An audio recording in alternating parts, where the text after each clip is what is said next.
Good evening, everyone. Welcome back. Section 21 घुस डेरलिक्ट rack etcetera. तो सबसे पहले हम लोग ये समझते हैं डेरलिक्ट क्या होता है। तो डेरलिक्ट अगर आप देखो तो ये शिप है और vessel with no hope of recovery. So this is going to be called derelict. So derelict basically refer to any cargo vessel abandoned in the sea with no hope of recovery. Then jetsam flotsam. अब क्या होता है कि जब आपका ship डूबने वाला होता है, जैसे वेसल डूबने वाला है, तो आप उसको बचाने के लिए क्या करोगे, जो भी उसके घुस होंगे you are going to throw out from the ship और वेसल, जिससे कि उसका जो वेट है वो कम किया जा सके और शिप और वेसल को डुबाने से बचाया जा सके। अब बेसिकली जेसम क्या होता है, तो जो जेसम वो होता है कि जो मतलब बेसिकली सिंक हो जाता है। Okay, so jetsam is basically get sink, यानी वो भारी सामान होता है तो वो डूब जाता है। फ्लोटसम इज बेसिकली जो हल्का सामान होता है वो तैर तैर के किनारे आने के चांसेस उसके ज़्यादा होते हैं। रेक, रेक क्या होता है, दिस रेफर टू कार्गो और वेसल और any property which are cast ashore by tide after ship break. तो शिप ब्रेक हो गया, अब टाइड आया, टाइड आया तो वो टाइड क्या करेगा, उसको किनारे पे लेके चला जाएगा, जो भी उसका मलबा वलबा होगा वो किनारे पे लेके जाएगा। तो अब क्वेश्चन ये आता हमारे सामने कि भाई ये जो घुस डेरलिक्ट रैक या जेसम फ्लोटसम है, इसके ऊपर ड्यूटी का पेमेंट लगेगा कि नहीं लगेगा, whether duty need to be levy और नॉट। तो basically duty is going to be levied until and unless these are admitted free under this act. तो इसके ऊपर ड्यूटी का पेमेंट होगा। मान लीजिए कोई फिशिंग करने के लिए कोई बंदा गया, उसको ये जो सामान है ये मिल गया, तो वो सोचता है कि भाई रास्ते में जैसे पड़ी हुई चीज अपन ले लेते हैं, तो वो लेके आ जाता है। तो such person need to pay the duty according to section 21। Now section 13, section 22 and section 23 हम लोग साथ में देखते हैं, ठीक है। तो सबसे पहले section 13 duty on pilfered goods. पिल्फर्ड किसको बोलते हैं पहले वो समझ लेते हैं। जो पेटी थेफ्ट होता है ना, जो पेटी थेफ्ट छोटी छोटी क्वांटिटी के अंदर, उसको हम लोग पिल्फर्ड बोलते हैं। अगर मैं एग्जांपल के तौर पे लूँ तो मान लीजिए एक कंसाइनमेंट है 10 टन का, कंसाइनमेंट 10 टन का और उसमें से 1 टन गायब हो गया, तो क्या ये पेटी थेफ्ट है? नहीं। 1 टन कोई चोर अपनी पॉकेट में ले जा डाल के ले जा सकता है क्या? कोई बैग में ले जा सकता है क्या? नहीं ले जा सकता। So that's why this is not pilfered goods, this is not pilfered good. Pilfered goods मतलब छोटी छोटी क्वांटिटी के अंदर। So who is going to pay the duty on pilfered goods? The custodian of cargo is going to pay the duty on such pilfered goods on the rate prevailing on the date of delivery of an arrival manifest or import manifest report। ठीक है, तो custodian basically वही in charge होता है goods unload होने के बाद। So he is going to pay duty only on pilfered goods. Remember, pilfered goods के ऊपर ही। मान लीजिए कोई मटेरियल जो इंपोर्टेड गुड्स है उसमें से 2 kg गायब हो गया, तो उसके ऊपर ड्यूटी का पेमेंट कौन करेगा? कस्टोडियन। अब अगर मान लीजिए कि पिल्फर्ड हुआ, उसके बाद कस्टोडियन ने रात दिन एक करके चोर को पकड़ लिया और वो मटेरियल जो चोरी हुआ था वो रिस्टोर हो गया बेसिकली। तो 100 kg में मान लीजिए 2 kg चोरी हुआ और वापस 2 kg चोर पकड़ा गया, तो वापस इंपोर्टर को मिल गया। So who is going to pay the duty? Then importer is only going to pay duty. Okay? और मान लीजिए पिल्फरेज अनलोडिंग के पहले हुआ, यानी वेसल पे हुआ, तो कस्टोडियन पे करेगा क्या? नहीं। कस्टोडियन कब पे करेगा? जब उसकी कस्टडी के अंदर हुआ, then only he is going to be responsible. And also remember, it is only on port, not on warehouse, not on warehouse. So in this scenario, rather than importer, on pilfered goods, custodian is going to pay the duty. अब काफी बार क्या होता है कि pilferage का मालूम कब चलता है? पिल्फरेज का मालूम कब चलता है? जब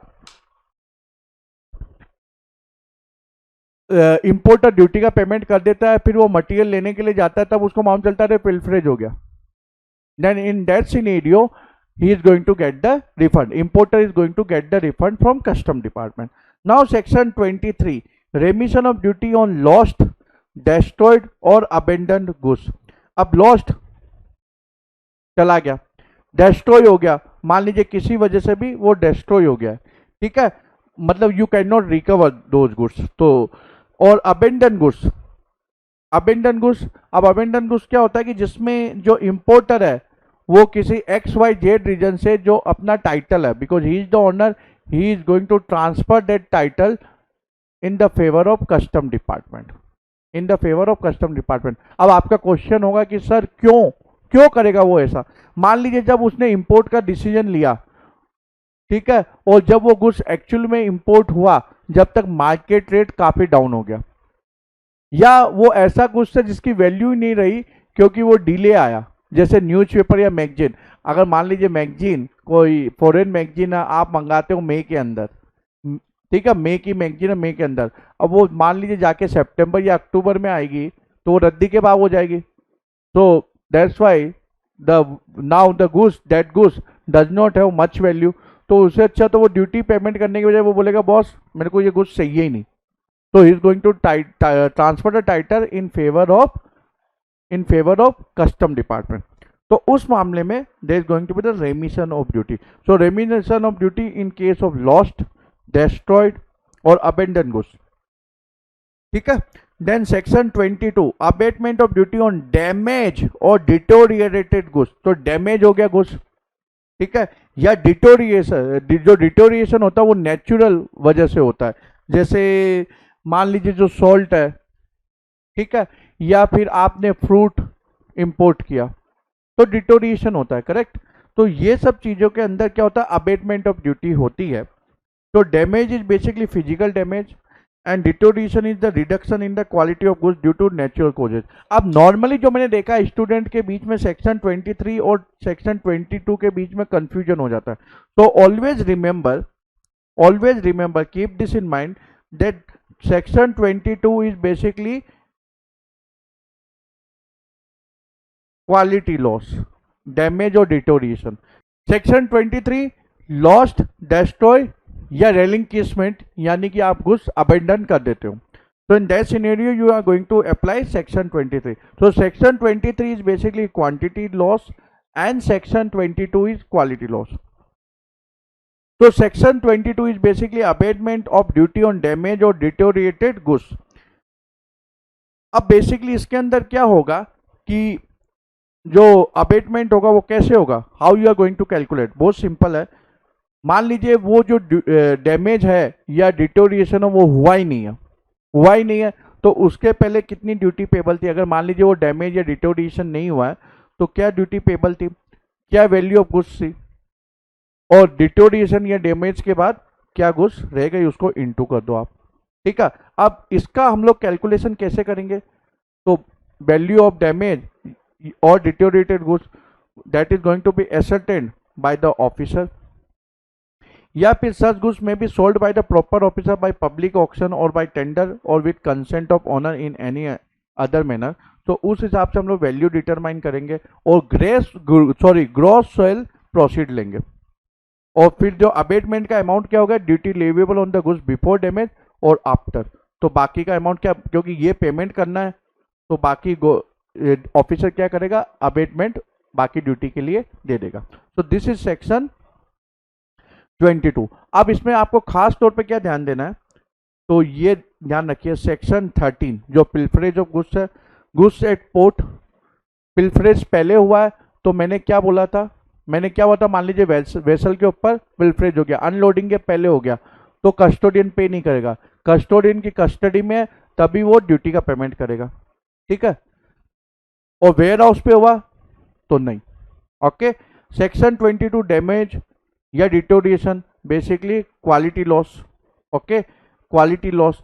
तो अगर गुड्स एट पोर्ट है तो डैमेज कवर है, वेयर हाउस के अंदर भी कवर है। डिटोरिएशन अनलोडिंग के पहले तक कवर है, अनलोडिंग के बाद कवर नहीं है because of the natural reason, क्योंकि डिटोरिएशन क्यों रहा, नेचुरल कॉज की वजह से। वेयर हाउस में obviously it is not covered. So this is basically ICI व्यू। तो damage up to importation, goods lying at port, goods lying at warehouse cover. Deterioration up to importation yes, lying at port and goods lying at warehouse no. तो ये ICI का take है, तो obviously we have to follow ICI only. In case of loss destroyed या आप relinquishment कर देते हो, इंपोर्टर रेलिंक्विशमेंट ऑफ टाइटल कर देता है या अबेंडन कर देता है गुड्स को, then goods at port covered, warehouse is also covered. तो ये सेक्शन 13, 22 एंड 23 हो गया। Section 24 basically empower the government to make rules for denaturing और म्यूटिलेशन ऑफ गुड्स। तो अगर गवर्नमेंट मान लीजिए अपना पावर यूज करके नोटिफिकेशन इश्यू कर देती है, then in that scenario you need to pay the duty on denatured और म्यूटिलेटेड गुड्स। एग्जांपल लेते हैं, सो denaturing of alcohol into spirit, तो आपने अल्कोहल इंपोर्ट किया और उसको स्पिरिट बना दिया, ठीक है। So now duty need to be payable on what, according to basically alcohol और spirit. so duty is going to be payable according to spirit. Low quality copper आया, आपने क्या किया, उसको स्क्रैप में कन्वर्ट कर दिया, कॉपर स्क्रैप के अंदर। तो कॉपर के रूप में मान लीजिए कॉपर के ऊपर ड्यूटी 10% है और स्क्रैप के ऊपर 5% है, तो need to pay 5% duty because you converted that copper into copper scrap. Okay, then section 25 exemption from duty. तो हमने चैप्टर 4 के अंदर, चैप्टर 4 ऑफ जीएसटी, उसके अंदर सेक्शन 11 ऑफ जीएसटी एक्ट देखा था और सेक्शन 6 ऑफ आईजीएसटी एक्ट देखा था। तो उसके अंदर क्या होता है, जनरल एग्जाम्शन है, स्पेशल एग्जाम्शन, तो वो यही है, वो भी यहाँ भी वही है basically, notification in the official gazette and special order and special order. तो जो हमने जीएसटी में पढ़ा वो का वो यहाँ है। इसके अंदर आपको मालूम ही है कि केस लॉ है कस्टम के अंदर, तो दो केस लॉ का ध्यान रखना आप। कसिन का ट्रेडिंग कंपनी, तो इसके अंदर बेसिकली सुप्रीम कोर्ट ने जजमेंट दिया that power to exempt also include the power to modify और विड्रॉ। तो सेंट्रल गवर्नमेंट को मान लीजिए पावर है टू एग्जम्प्ट, ठीक है, इन द पब्लिक इंटरेस्ट। अब वो चाहे तो बीच में मॉडिफाई कर सकती है या विड्रॉ भी कर सकती है। Let's say they issued any notification for 1 year but they would like to withdraw after 3 months, so they can do it according to this judgment। तो अगर उनको पावर है देने का तो वापस लेने का या उसको मॉडिफाई करने का भी है, ये सुप्रीम कोर्ट का जजमेंट बोलता है। इसके बाद Pankaj Jain agency versus UOI, इसमें सुप्रीम कोर्ट का जजमेंट ये है बेसिकली कि भाई ऑफिशियल गजट अवेलेबल नहीं है, ऑफिशियल गजट अवेलेबल नहीं है तो गवर्नमेंट ये नहीं बोल सकती कि भाई ये notification is not going to be effective, मतलब there is not going to be any effect on the operativeness and enforceability of the notification। अगर आप रेडियो या न्यूज़पेपर के अंदर प्रेस रिलीज कर रहे हो, ठीक है, आज की तारीख में, क्योंकि ये पहले का जजमेंट है, मान लीजिए गवर्नमेंट डिपार्टमेंट भी आजकल ट्विटर हैंडल यूज करती है, करेक्ट, सीबीआईसी भी करता है, तो सीबीआईसी में उन्होंने अनाउंसमेंट कर दिया, लेकिन मान लीजिए ऑफिशियल गजट उस दिन नहीं था इसलिए उन्होंने पब्लिश नहीं किया, तो वो ये नहीं बोल सकते अरे हमने इन्फॉर्म नहीं किया, हमने ऑफिशियल गजट में तो नोटिफाई नहीं किया ना। तो ये जजमेंट इस मामले में रेलिवेंट है। Then section 25A exemption from custom duty on imported goods use for inward processing of goods. सबसे पहले आप ये समझिए इनवर्ड प्रोसेसिंग ऑफ गुड्स है क्या। बहुत सिंपल है, इनवर्ड प्रोसेसिंग यानी पहले आपने एक्सपोर्ट किया, ठीक है। अब मान लीजिए जैसे आपने एक्सपोर्ट किया, वो गुड्स वारंटी के अंदर है, तो आपको रिपेयरिंग के लिए वापस मंगाना पड़ रहा है, तो आप क्या करोगे, री इंपोर्ट करोगे और उसको रिपेयर करके वापस भेज दोगे, सो री एक्सपोर्ट। तो क्वेश्चन ये है कि हमको ड्यूटी का पेमेंट करना है कि नहीं करना है। तो section 25A basically empower the government, what they are going to do, they are going to exempt if they think it is in the public interest, they are going to exempt such goods which are imported for the purpose of repair या further processing और manufacture। लेकिन obviously जब वो exempt करेगी तो वो कुछ condition भी डाल सकती है। So conditions are the goods shall be re exported after such repair, further processing और manufacture as the case may be within a period of 1 year from the date on which the order for clearance of imported goods is made. The imported goods are identifiable in the export goods, यानी ऐसा नहीं कि आप re import करके जो export कर रहे हो वो कोई दूसरा ही गुड्स है, तो इट मस्ट बी आइडेंटिफाइबल।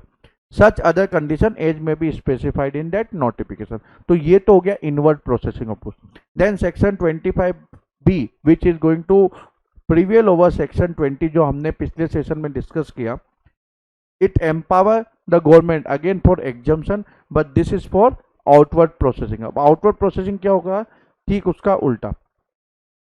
आपने इंपोर्ट किया, ठीक है, जर्मनी से, मान लीजिए कोई मशीनरी, उस मशीनरी में कोई प्रॉब्लम है, तो आप उसको क्या करोगे, एक्सपोर्ट करोगे रिपेयरिंग के लिए।